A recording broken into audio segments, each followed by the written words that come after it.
sorry ass DJ.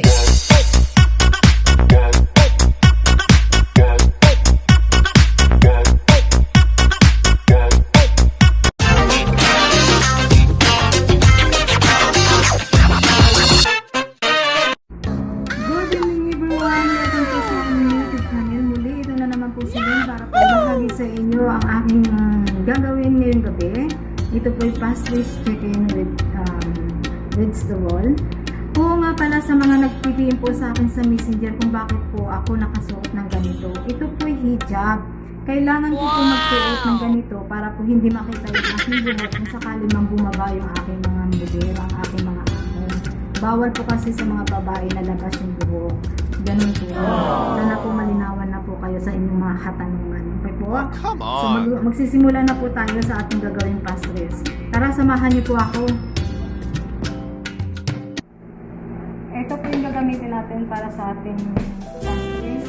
Tatlong cup na white flour.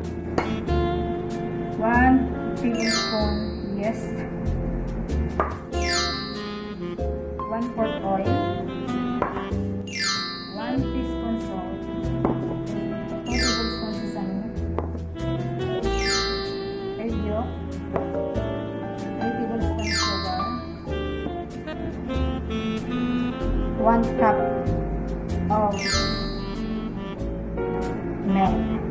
Mag-umpisa na po tayo sa paggawa ng ating dough. Ang gagawin po natin is ito pong yes na to, lagyan liquid milk. Ayan. Isit aside lang po natin muna ito. Ayan, 3 minutes. 2 hours later.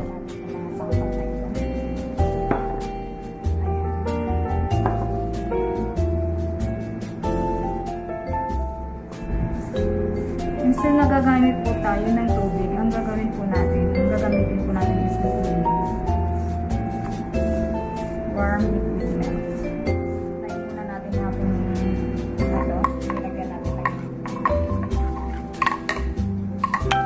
Ilalagay na po natin yung ating tinunaw na yes. Halo po natin. Tapos ilalagay na natin yung ating 1 cup liquid milk. Mix lang natin. Masahin lang natin yung masahin. Dilugin natin siya. Then, ilalagay natin siya. Tatakpan po natin siya ng plastic. Then, isit aside lang po natin to hanggang sa makakita natin magdudouble size itong ating dough. So, gagawin na po natin ang ating gulay. Isahin na natin para po.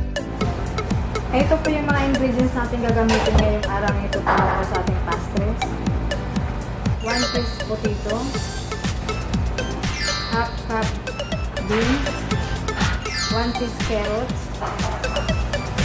half chop onion medium size, 1 piece braised chicken, 1 teaspoon salt, half teaspoon curry, half teaspoon turmeric,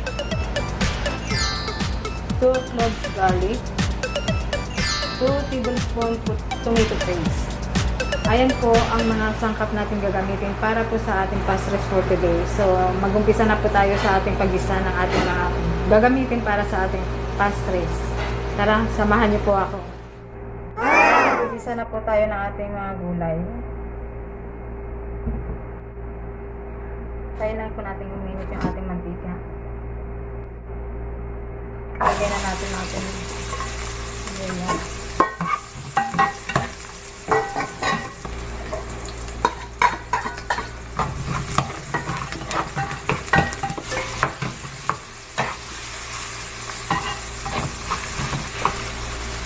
Ilagay na natin yung manok natin.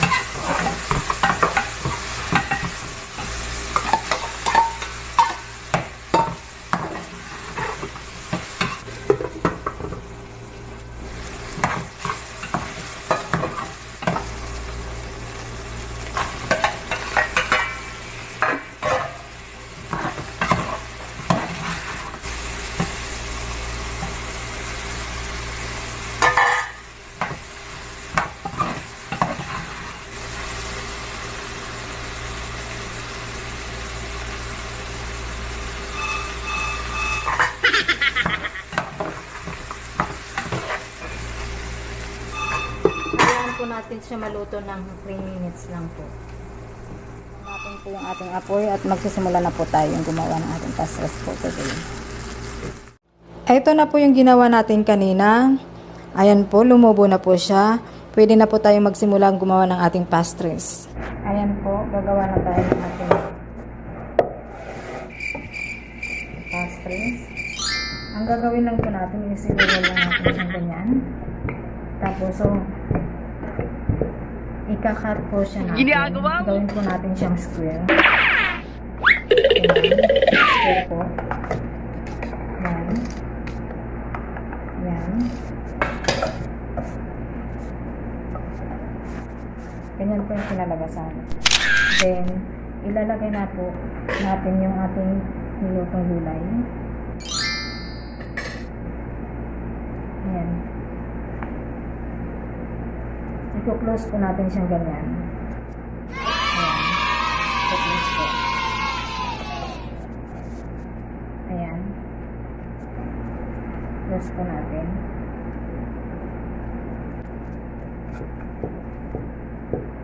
Ayan po. Ayan po yung kinalabas. Wow! Ganyan lang po ang paggawa ng pastries. Ngayon, lalagyan na natin siya ng egg.